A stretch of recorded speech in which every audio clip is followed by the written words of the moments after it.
మన ప్రభు అయిన యేసుక్రీస్తు నామములో మీ అందరికీ హృదయపూర్వకమైన వందనాలు. దేవుని వాక్యము పరిశుద్ధ గ్రంథములో నుంచి మొదటి దినవృత్తాంతముల గ్రంథం 22వ అధ్యాయము 9వ వచనాన్ని మనం ఈ పూట ధ్యానించుకుందాం. నీకు పుట్టబోవు ఒక కుమారుడు సమాధానకర్తగా నుండెను. చుట్టూ ఉన్న అతని శత్రువులను నేను తోలివేసి అతనికి సమాధానము కలుగు చేసేదను. చాలు. ఈ వాక్యములో మనం గమనించినట్లయితే సమాధానకర్తగా దేవుడు మనకి ప్రత్యక్షమవుతూ ఆయన అందరికీ సమాధానము కలుగు చేయువాడు.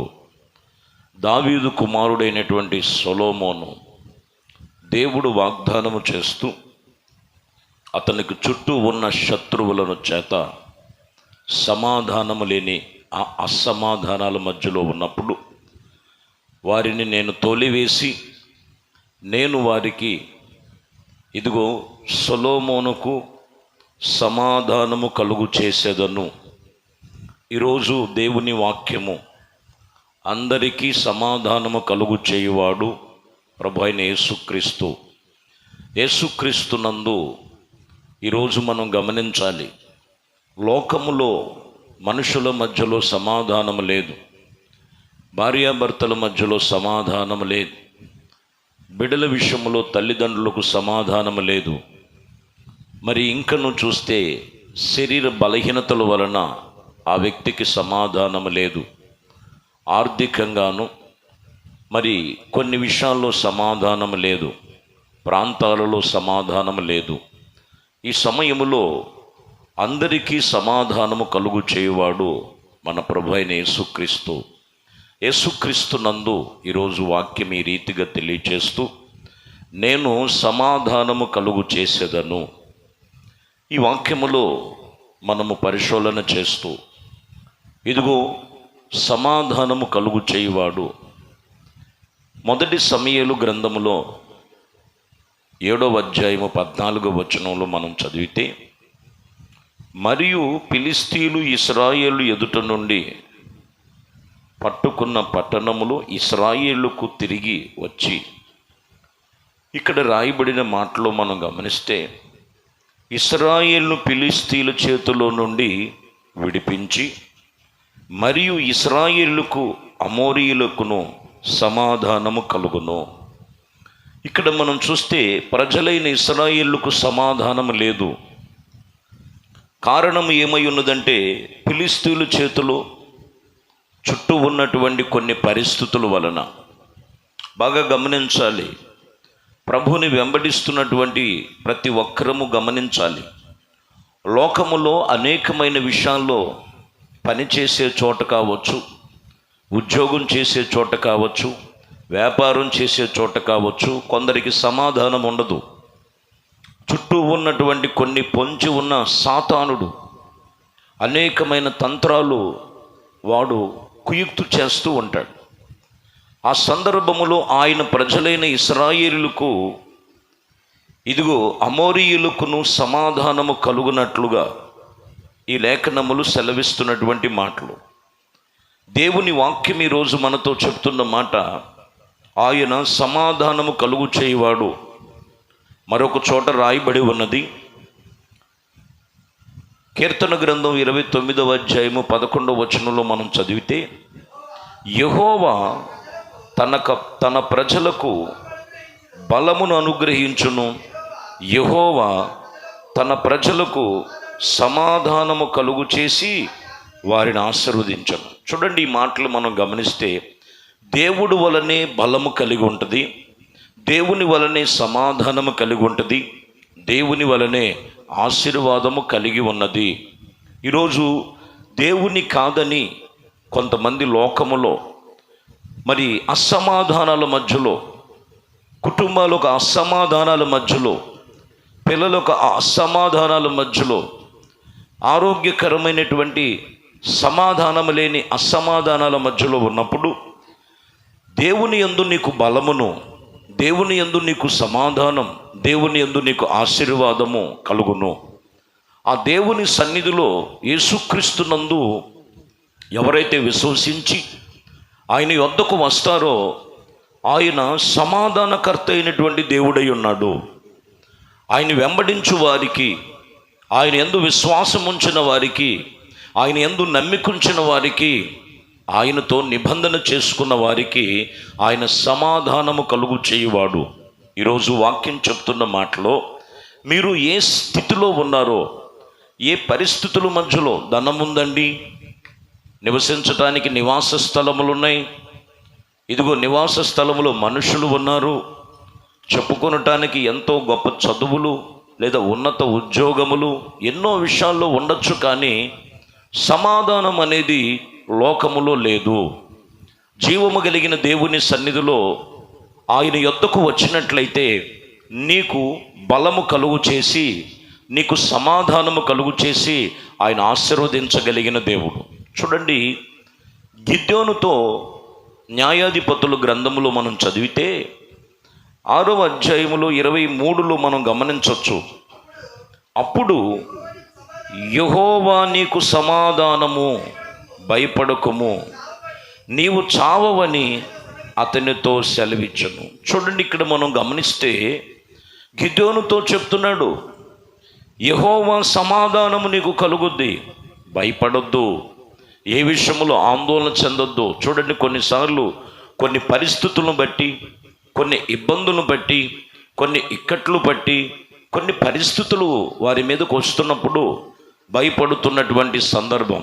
మిద్యానీయుల మీద ఇదిగో అనేకమైన విషయాలు ప్రజలైనటువంటి ఆయన బిడ్డల మీదకి విరుచుకుపడుతున్న సమయంలో ఇక్కడ మనం చూస్తే గిద్యోనుతో ప్రభువు చెప్తున్నారు, భయపడద్దు, నీవు చావవు, నీకు ఎప్పుడూ సమాధానం కలుగుంటుంది.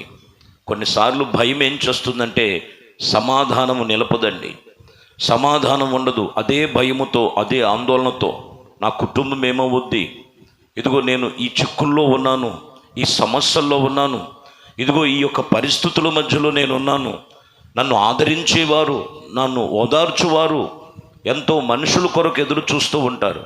ఎప్పుడు నీకు తోడై ఉండి సదాకాలం ఆయన కృపలో స్థిరపరచగలిగిన దేవుని సన్నిధిలో నువ్వు ఎన్నడూ ఆయన యందు భయభక్తులు కలిగి ఉన్నట్లయితే ఆయన ద్వారా నీకు సమాధానము కలుగునుగాక. ఆయన సమాధానము నీకు ఇవ్వటానికే ఆయన ఈ లోకమునకు వచ్చారు. చూడండి, 24లో కూడా ఆ గిద్యోను మనం గమనించినట్లయితే గిద్యోను అక్కడ ఏం చేయటం మొదలుపెట్టాడండి. అప్పుడు అక్కడ గిద్యోను యెహోవా నామమున బలిపీఠమును కట్టి దానికి యెహోవా సమాధానకర్త అని పేరు పెట్టెను. నేటి వరకు అది ఇదిగో అలాగ నిలిచి ఉన్నట్లుగా వాక్యం చెప్తున్నమాట. ఏం పేరు పెట్టాడండి? సమాధానకర్త అనే పేరు. గిద్యోను దేవునికి బలిపీఠము కట్టించి, ఎందుకంటే దేవుడిచ్చిన సమాధానం పొందుకున్నాడు. దేవుడు సమాధానకర్త. ఇదిగో వ్యతిరేకంగా పనిచేస్తున్న వాటిని తోలివేసి, నీ మీద లెగుస్తున్నటువంటి శత్రుత్వాన్ని అణిచివేసి, నీకును నీ కుటుంబానికి సమాధానము కలుగు చేయగలిగిన సమర్థుడు, శక్తి కలిగిన దేవుడు.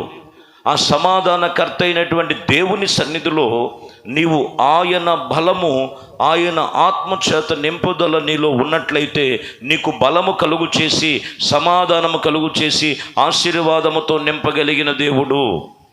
బాగా గమనించాలి. యేసు ప్రభు వారు సశరీరుడుగా సంచరిస్తున్న సమయంలో పలుమార్లు ప్రభు చెప్పుకుంటూ వచ్చారు, మీ హృదయములు కలవరపడనివ్వద్దు, మీరు దేవుని యందే విశ్వాసం ఉంచండి, భయపడొద్దు, సమాధానం కోల్పోతారు, నేను మీకు శాంతిని అనుగ్రహిస్తున్నాను, లోకం ఇచ్చినట్లుగా కాదు కానీ నా శాంతిని మీకు అనుగ్రహిస్తున్నానని పలుమార్లు చెప్పినప్పటికీ యేసు ప్రభు వారిని సెలవు వేశారు. సెలవు నుండి ఆయన సమాధి చేయబడి 3వ దినాన ఆయన పునరుద్ధానుడై లేచి సజీవుడుగా లేచిన దేవుడు. ఆయన సజీవుడైన దేవుడు. ఆ సజీవుడైన దేవుడు ఈ సంగతులన్నీ కూడా చూసినటువంటి ఆయనను వెంబడించేటువంటి వారు సమాధానం కోల్పోయినట్లుగా మనం చూడొచ్చు. మనం చూస్తే యోహాను సువార్తలో కనపడుతూ ఈ మాటలు 20వ అధ్యాయము 21వ వచనంలో మనం చదివితే, అప్పుడు యేసు మరలా మీకు సమాధానము కలుగునుగాక, తండ్రి నన్ను పంపిన ప్రకారము నేనును మిమ్మల్ని పంపుచున్నానని వారితో చెప్పాను. చూడండి, ఇక్కడ మనం గమనిస్తే మరలా అనే మాట చూడండి. అప్పుడు మరలా యేసు వారికి ఏం కలుగు చేస్తున్నాడండి? సమాధానం. ఎందుకంటే కలవరాల మధ్యలో ఉన్నారు, సమాధానం కోల్పోయారు. ఈరోజు యేసునందుకు వస్తున్నారని చెబుతున్నారు, యేసును వెంబడిస్తున్నారని చెబుతున్నారు, మేము నమ్మి ప్రభువుని నమ్మాము, సంఘ సహవాసములు నడుస్తున్నామని చెబుతున్నారు. కానీ వారిలో సమాధానం లేదు. ఎందుకు సమాధానం లేదంటే ఈ లోక సంబంధమైనవి కొన్ని పరిస్థితులు వారిని అసమాధానంలోకి తీసుకెళ్తాయి. అందుకే ప్రభు చెప్తున్నటువంటి మాట, విశ్వసించండి దేవుడి మీద, విశ్వసించండి దేవుని వాక్యము మీద, మీకు సమాధానం కలుగుద్ది. ఇదిగో ఏ విషయంలో నువ్వు సమాధానం కోల్పోయావో ఈరోజు వాక్యం చెప్తున్న మాట, అందరికీ సమాధానము కలుగు చేయువాడు ఆయనే, అందరూ ప్రార్థనలు ఆలకించి ప్రతిఫలం ఇచ్చేవాడు ఆయనే. లోకమిచ్చిన సమాధానము కాదు, యేసుక్రీస్తు సమాధానకర్త అయినటువంటి దేవుడు, సమాధానాధిపతి. ఆయన యొద్ద నీకు సమాధానము దొరుకుద్ది, ఆయన యొద్ద నీకు బలము కలుగును, ఆయన యందు నీకు ఆశీర్వాదము కలుగును. ఇక్కడ చెబుతున్న మాట, ఇదిగో తండ్రి నన్ను పంపించారు, నన్ను పంపిన ప్రకారం నేను మిమ్మల్ని పంపుచున్నాను. మీరు లోకములో ఉన్న వాటిని చూసి భయపడక వాక్యమును ఆధారము చేసుకొని నేను చెప్పిన ప్రతి మాటను మీరు అనుసరించినట్లయితే మీకు సమాధానము కలుగునుగాక. దేవుని వాక్యం ఇక్కడ చెప్తున్న మాట అదే. దైవజనుడు పౌలు గారు కూడా రోమా పత్రికలో 5వ అధ్యాయం 11వ వచనంలో ఒక మాట చెప్తారు. అంతేకాదు, మన ప్రభు అయిన యేసుక్రీస్తు ద్వారా మనము దేవుని యందే అతిశయపడుచున్నాము. ఆయన ద్వారానే మనకు ఇప్పుడు సమాధాన స్థితి పొంది ఉన్నాము. ఎప్పుడు ఆయన సమాధాన స్థితిలోకి వస్తావంటే యేసుక్రీస్తు ద్వారా నువ్వు అతిశయపడాలి. అతిశయించువాడు దేవుని బట్టి అతిశయించాలి. అక్కడ దైవజనుడు పౌలు గారు చెప్తున్నాడు, ఇదిగో మన ప్రభు అయిన యేసుక్రీస్తు ద్వారా మనము దేవుని యందు అతిశయపడుచున్నాము.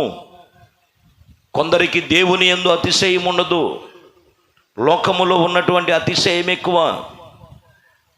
ఈ ధనము నాది, ఈ బలము నాది, ఈ ఘనము నాది, ఈ సంపద నాది. ఎవరిచ్చారు నీకు ఇది? దేవుడి వలన కలిగింది కాదా? ఏమీ లేనప్పుడు ఏమీ లేని స్థితిలో ఉన్నామయ్యా అని ఆయన అడగలేదా? ఆయన అడిగితే నిన్ను, ఇదిగో నీ ప్రార్థన ఆలకించి ఎన్ని నీకు ఇవ్వలేదు? ఏదో ఒక రూపాన ఆయన ఎన్నో కలుగు చేశాడు. వివాహం జరగకపోతే వివాహాలు, గర్భఫలము లేకపోతే గర్భఫలాలు, గృహాలు లేకపోతే గృహము. అయ్యా మాకు ఒక ఉద్యోగం కావాలి, వ్యాపారంలో మేము ఉండాలంటే ఎన్ని కార్యాలు చేశారు. కానీ మొదట యేసుక్రీస్తునందు అతిశయించబడిన వారు ఇప్పుడు వచ్చేలకే కొందరు చూస్తే వారు కలిగిన దానిని బట్టి అతిశయిస్తున్నారు. నా బలము, నా ఘనము, నా ధనము నాది కాదండి.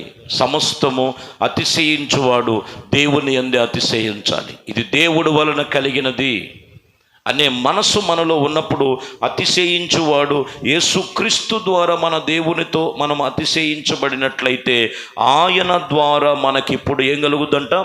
సమాధాన స్థితి పొందుకుంటాం.